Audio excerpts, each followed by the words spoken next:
Bonjour, très chers frères et sœurs, merci de me recevoir chez vous, hein. Je suis votre frère, le docteur Raphaël Ekaba. Merci de me recevoir chez vous. Euh, Merci mille pour notre abonnement. Merci mille pour notre likes, pour notre commentaires.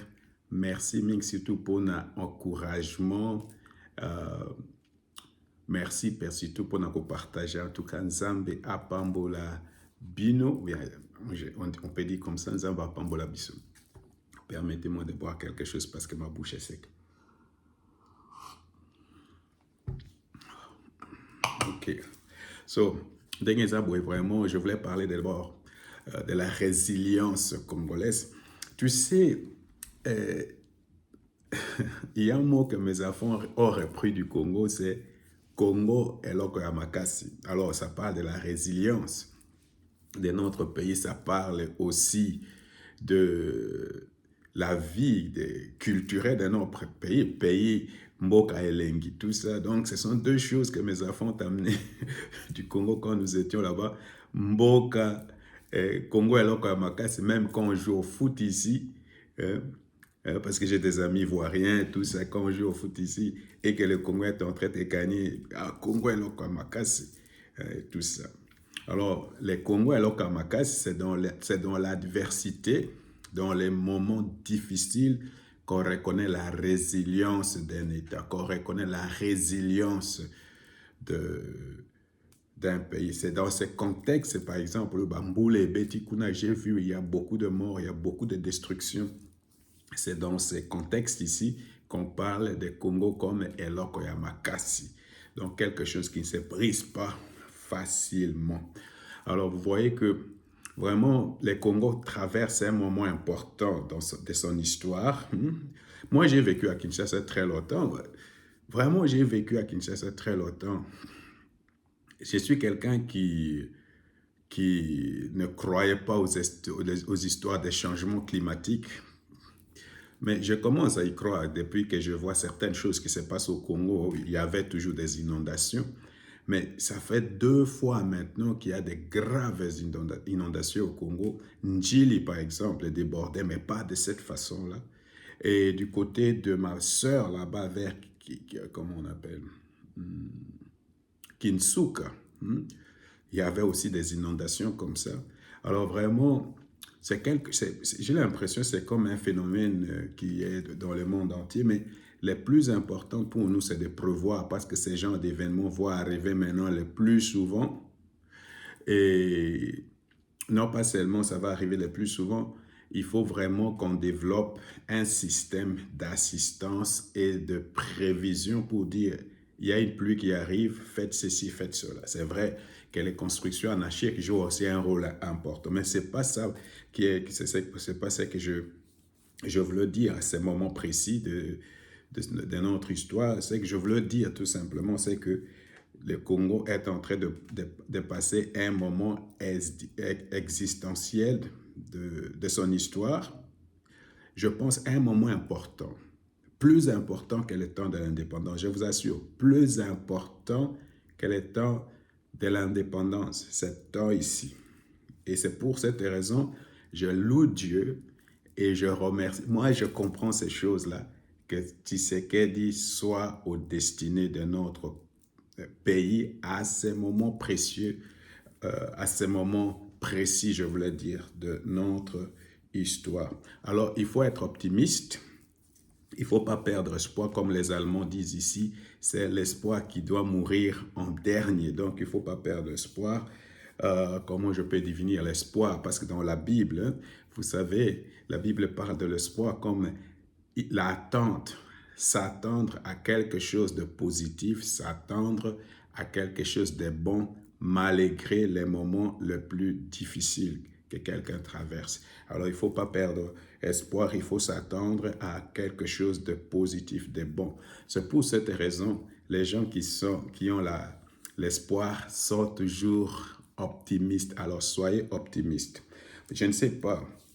Je sais que vraiment, nous faisons face à des situations difficiles à tous égards, au niveau sécuritaire, au niveau économique, au niveau même de la protection civile. Mais je vais insister sur le fait que de cette situation, de ces cendres, vont naître un Congo prospère et un Congo nouveau. Il ne faut pas perdre espoir. Toutes ces péripéties, tout ce que nous sommes en train de vivre maintenant, c'est pour... D'ailleurs, ce sont les Allemands qui disent c'est quelque chose qui ne te tue pas, te rend seulement fort. Alors, je pense que ce temps que nous sommes en train de passer comme État vont nous rendre beaucoup plus forts, que ce soit au niveau de la sécurité, que ce soit au niveau diplomatique, que ce soit au niveau de la défense, que ce soit au niveau économique. Le Congo va sortir de cette situation beaucoup plus fort que le Congo y est entré. Croyez-moi. C'est pourquoi il faut soutenir le président. Moi, je préfère dire soutenir le président comme institution, mais aussi soutenir la République à ce moment, parce que la République a besoin de ton aide, a besoin de ton soutien. Alors, comment je peux illustrer ça? Surtout pour nous qui sommes dans la foi, la Bible parle de douleur d'enfantement. Alors, c'est comme si moi, j'ai assisté une fois à la naissance de mon fils, là, ici, et c'était des douleurs énormes chez la femme. Moi, j'étais là, je ne savais même pas qu'est-ce que je faisais là-bas, parce que je voyais seulement que quelqu'un en train de crier, je ne sentais rien. Alors, c'était des douleurs énormes, mais dès que le bébé est né, c'était la joie. Alors, vous comprenez que les Congolais, comme dans les labors, ça veut dire on travaille, et à un moment, tout cela va naître. D'abord, nos ennemis vont disparaître. Le Rwanda est en train complètement de disparaître. Et je pense que cette guerre, c'est la dernière fois que nous vivons une guerre comme ça dans nos frontières. Et non pas seulement au niveau économique, les choses sont en train de se mettre en place d'une certaine façon. Alors, je pense qu'il ne faut pas perdre espoir parce que de ceci va naître un Congo nouveau, un Congo fort et un Congo prospère. Alors, nous devons soutenir notre président. Alors, les nouvelles du front militaire sont très bonnes. Alors, j'ai attendu que notre armée et les Waza ont récupéré Nirangongo, Walikale, Massis Centre. Il y a 265 militaires qui ont fui. Ça, c'est brave, ça sont des vrais Congolais. Je ne sais pas qu'est-ce que ça vous fait quand tu attends quelque chose comme ça. On les a pris et ils ont fui, 265. Ça fait, je ne sais pas si tu es vraiment un vrai Congolais, comment ça te fait quand il y a quelque chose comme ça. Je sens comme la chair de poule là sur moi. Si j'étais à l'église, j'allais dire, je sens l'onction. Mais là, vraiment, ça me fait boum. Et ça, c'est 5 enfouis. Donc, ça, c'est super, ça. Alors, il n'y a pas de liquidité en commun. Les Rwandais ne peuvent plus vendre les minéraux qu'ils ont volés parce qu'à cause de ce que Mme Kwaikwamba demandait tout le jour, la certification de minéraux. Donc maintenant, leur système qu'ils avaient là, mis en place là-bas ne fonctionne plus parce que c'est un système corrompu et tout ça. Maintenant, vraiment, l'Union européenne ne veut plus de ces minéraux-là. Donc, c'est un problème. Et même là où il était en train de vendre dans les pays des Golfe, cette histoire maintenant du vol, ça fait très mal au Rwanda, au Rwandais. Hein. Alors vous voyez, vraiment, et d'ailleurs, ça ne va pas au Rwanda. Il y a quelque chose qui ne va pas au Rwanda, mais je ne connais pas parce que je n'ai pas beaucoup d'éléments, mais il y a des symptômes, il y a des choses qui montrent que ça ne va pas, ça ne va pas. Je vais donner seulement quelques éléments et on va voir vraiment. Il y a par exemple, vous savez, c'est cet ambassadeur aux Nations Unies qui a dit non, vous pouvez vous imaginer, quelqu'un qui dit tout simplement, on me chasse, moi je ne rentre plus au Congo. Ça montre qu'il y a quelque chose. Je ne rentre plus au Rwanda. Ça montre qu'il y a quelque chose. Des diplomates en Belgique disent, on ne rentre pas. Ça montre déjà quelque chose. Il y a par exemple un certain général Frank Rusagera qui venait de mourir 11 ans en prison. Il y a par exemple ces messieurs-là, ce type-là il m'énervait beaucoup. On ne peut pas se réjouir de la mort de quelqu'un, mais il m'énervait beaucoup. Un certain Alain Mukundarinda ou Mukundalinda, ou je ne sais pas, c'est difficile. Alors, lui aussi, il est mort, mais ça prouve que dans cette société-là, il y a la peur et il y a quelque chose qui se passe dans cette société que nous ne savons pas vraiment encore mettre la main. Mais au Rwanda, les choses ne vont pas bien. Ça, on peut déjà le dire. Avoir tout ce qui se passe dernièrement. D'abord, il y avait même un sommet là-bas sur les artificial intelligence.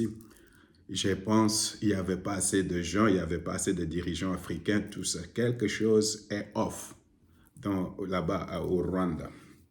Alors, vous savez, je veux dire vraiment, ça, ce n'est même pas une prophétie, c'est un souhait, mais je suis en train de sentir que le vent est contre le Rwanda et les choses sont en train vraiment de devenir très difficiles pour le Rwanda. Et je pense que le règne de Kagame, la dictature de Kagame est en train de finir. Pour nous qui sommes d'un certain âge, nous connaissons comment c'était avec le président Mobutu. Nous connaissons comment vraiment les choses étaient en train de devenir très amères pour lui. Je vois le même signe maintenant au Rwanda. Alors, ce n'est pas de ça que je voulais parler, parce que ça sont les nouvelles qui viennent du front. Mais moi, je voulais parler vraiment de nos victoires au plan diplomatique. C'est ça. Parce que le président Antoine Félix, ou de Félix Antoine Tshisekedi, avait levé une option. Il savait que dans notre armée, les choses avec les brassages et mixages, ça va être difficile de déclarer une guerre. C'est maintenant que je comprends ces choses. Parce que moi, j'observe et j'analyse. Je me posais toujours la question, mais pourquoi il a promis? J'ai fait des vidéos là-dessus, même avec des versets bibliques, pour dire votre oui soit oui, votre non soit non. Les présidents parlent beaucoup, mais ne réalisent pas. C'est moi, j'ai fait ça. J'ai fait ça. Vous pouvez regarder sur YouTube ou sur TikTok. Mais c'est maintenant que je comprends les hésitations. Parce que tu vas parler avec une armée comme ça, faible, brassée, mixée, tout ça. Il paraît qu'il y a beaucoup d'armes, d'après certaines informations, mais tu ne pouvais pas aller faire la guerre avec une armée comme ça. Alors le président avait levé d'aller vraiment confronter Kagame sur le plan diplomatique. Maintenant, mes frères et sœurs, je vous donne une image pour que vous compreniez comment nous devons être fiers et de Lutundula, et de Mme Kwaïkwamba, et de M. Président Félix Antoine Tshisekedi. Ces gens-là ont travaillé. C'est comme jouer avec Kagame. Ça, c'était le terrain où Kagame vraiment avait complètement miné. C'est comme un champ de mine. Et vous dites, non, on va jouer avec vous sur ces champs de mine, que lui-même, il a miné tout ça. Alors, la diplomatie du président de la République a complètement déminé. Maintenant, peut-être, il reste seulement une mine et le Rwanda sera complètement par terre. Donc, imaginez-vous ça, jouer sur un terrain de mine avec celui qui a posé les mines et gagner. Ce n'est pas facile, ce n'est pas chose facile. Et c'est ce que je vois. Mais c'est parce que le président a fait vraiment de très bonnes analyses. De très bonnes analyses. C'est maintenant que je les comprends. Alors, je vais commencer par deux ici. Parce qu'il y a beaucoup de gens qui prennent le président à la légère. Moi aussi, je pensais qu'il était naïf. Et beaucoup de gens pensent aussi comme ça. C'est à ces gens-là que je veux parler aujourd'hui. Je vais parler aux gens de l'opposition et je vais parler à la Senko et je vais parler à Katumbi, Kabila. Et je vais parler aussi à la Senko. Et je vais faire d'ailleurs une vidéo seulement pour la Senko après.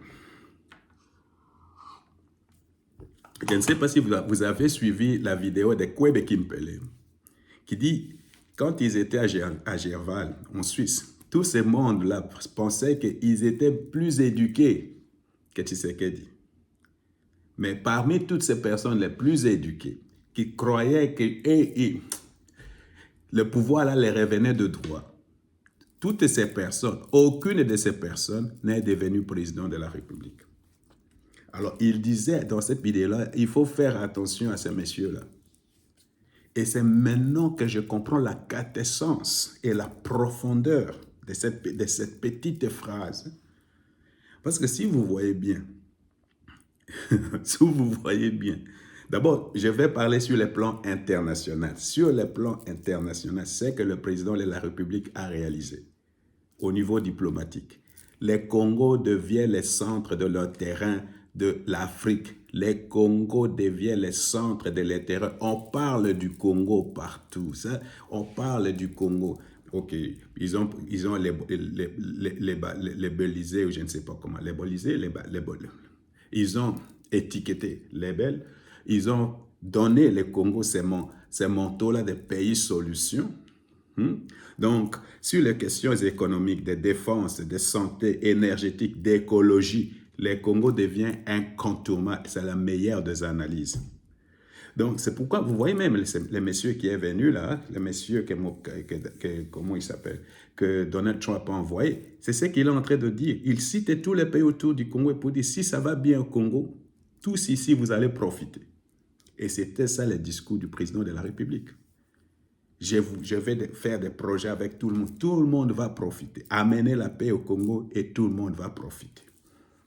Alors regardez ce que la diplomatie du président de la République a fait de Kagame. Kagame qui voulait... Parce que Kagame souffre d'un complexe d'infériorité. Il faut suivre Michael Wong là-dessus. Alors, ce type-là voulait être vu partout, voulait être... Maintenant, cette image-là de Kagame comme un dictateur sérieux, celui qui complètement sapé. Et l'héros de Kigali, la capitale, là, comme c'est un lieu de propreté, tout ça. Maintenant, tout le monde parle de Kigali comme une façade parce qu'à l'arrière du pays, c'est complètement foutu. Alors, vous voyez que non pas seulement Kagame a fait une très mauvaise lecture de la situation, ne comprenait pas vraiment comment le monde a changé, parce que Kagame voulait prendre des terrains. Il a commencé à parler de remettre les frontières à question, parler de la même chanson de victimisation de cette histoire de ce qui se passe peut-être aujourd'hui, cette histoire de génocide, de discrimination, FDLR. C'est un discours dépassé, complètement dépassé. Alors, vous voyez là où le Rwanda se trouve aujourd'hui. Voyez là où l'Ouganda se trouve aujourd'hui. Voyez où le Kenya se trouve. Tous les pays de l'Est, là, Rwanda, tous ceux qui étaient contre Tshisekedi, ils sont par terre dans leur diplomatie, même à Kigali, même à Nairobi, même à Kampala. C'est fini cette histoire où ils prenaient les devants sur les affaires du Congo. Les choses sont en train complètement de changer. Comment je peux dire ça? La situation géopolitique est en train complètement de changer en faveur de la République démocratique du Congo. Alors, vous voyez, c'est ce qu'il a fait à Kagame et tous les pays de l'EAC. Maintenant, regardez, la même chose s'est passée au niveau national. La même chose s'est passée au niveau national. La Senko par terre. Katumbi, Kabila qui ne parlait même pas. Tous se sont sortis de leurs réserves. Il paraît qu'ils cherchent maintenant à vouloir maintenant rencontrer Tshisekedi en privé, tout ça. Donc l'opposition partait. Tout cela étaient des gens qui sous-estimaient le président de la République. Mais l'action du président a fait qu'aujourd'hui, tous ces gens-là sont nulle part. Même la Senko, nulle part, par terre. C'est pour vous dire que c'est vraiment un travail de stratégie et d'une réflexion très profonde. Au niveau de l'Afrique, tous les pays de l'Afrique, tu sais, quand on a dit de Kagame qu'il est voleur, qu'il est criminel, qu'il est assassin, il a appelé même Hitler africain. Maintenant, même les panafricanistes, les gens là qui louaient Kagame tout le temps, Kagame comme ça, Kagame comme ça, Kagame comme ça. Par exemple, le président du Sénégal et son premier ministre, M. Sonko, ils prenaient Kagame pour un modèle. Aujourd'hui, Kagame est présenté comme celui qui travaille au service de l'Occident, au service des puissances impériales. Qu'est-ce que tu penses des Africains? Ils ont vomi Kagame. L'Afrique, toute l'Afrique entière a vomi Kagame. Vous voyez, et ça c'est l'action du président de la République. Alors, les coups des génies, c'est cette histoire des deals avec les États-Unis. Ça, c'est le coup des génies. Ah, il faut voir quelque chose, Bandeko. Il faut voir quelque chose.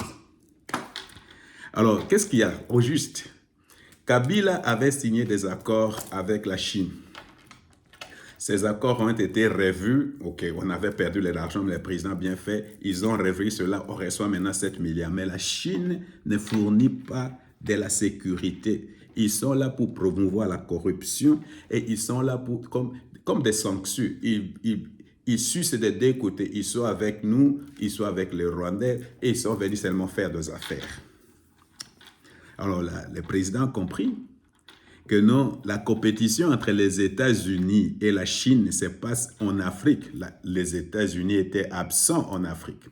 Il y a une compétition de leadership. Les Américains pensent que les Chinois vont le dépasser, vont devenir la première puissance économique. D'ailleurs, ce sont même les sens des tarifs de Donald Trump, c'est d'affaiblir l'économie chinoise, parce que l'économie chinoise n'est pas basée sur la consommation, mais c'est une économie basée sur l'exportation. À la différence de l'économie américaine et même l'économie européenne ici, c'est une économie de consommation. L'économie chinoise exporte et ils exportent beaucoup plus vers les États-Unis. C'est pourquoi il y a des tarifs. Mais en dehors de ça, il y a au niveau des minéraux stratégiques, la Chine en a, mais la Chine vient aussi chercher en Afrique. Les États-Unis en ont, mais les États-Unis viennent aussi chercher, concurrencer la Chine sur le terrain de l'Afrique. C'était comme un terrain où la Chine était en train de dominer. Et quel est le pays qui peut vraiment, les seuls pays en Afrique, au centre, regardez, géostratégique, au centre, les minéraux. Quel est ce pays-là où les États-Unis peuvent mettre leurs pieds et concurrencer la Chine? C'est le Congo. C'est le Congo. C'est pourquoi cette histoire de deal États-Unis et sécurité, c'est fini.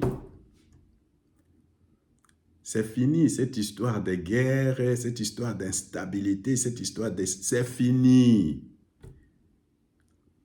Alors, d'abord, la Chine doit faire mieux, arrêter de voler, arrêter d'exploiter, arrêter de... La Chine doit faire... Comment est-ce que je peux prévoir? Soit la Chine va faire mieux, soit la Chine va quitter le Congo. Si les États-Unis arrivent.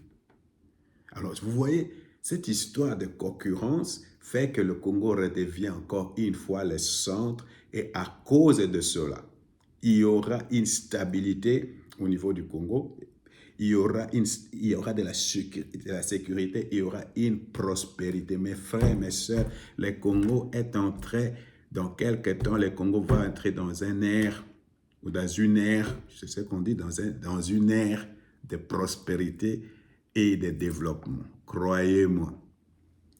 Alors, vous voyez, comme la Bible dit, à quelque chose, le malheur est bon. C'est ce que cette guerre que les Rwandais nous ont imposée a conduit à ce que beaucoup de choses, a conduit à ce que nous devenons résilients, va conduire à la réforme de l'armée, va conduire à la réforme de notre économie, va conduire à ce que notre pays redevient le pays que Dieu voulait qu'il soit, vraiment la lumière là au niveau de l'Afrique centrale. C'est ce que moi je pense et c'est ce que nous voulons. Vous voyez, hein? Alors c'est ce qui va arriver parce que vraiment, au niveau diplomatique, nous sommes forts. Nous sommes devenus très forts. Non, pas seulement ça. Je suis en train de sentir un changement de leadership au niveau de l'Afrique centrale et de l'Afrique de l'Est, et même de toute l'Afrique. Et ces rôles-là, c'est le Congo qui va le jouer. Vous comprenez? Alors nous sommes pour les Congos qui gagnent. Alors si vous êtes aussi pour les Congos qui gagnent, vraiment soutenons le président de la République. Faites-moi quelques commentaires. Dites-moi ce que vous en pensez et que le Seigneur vous bénisse.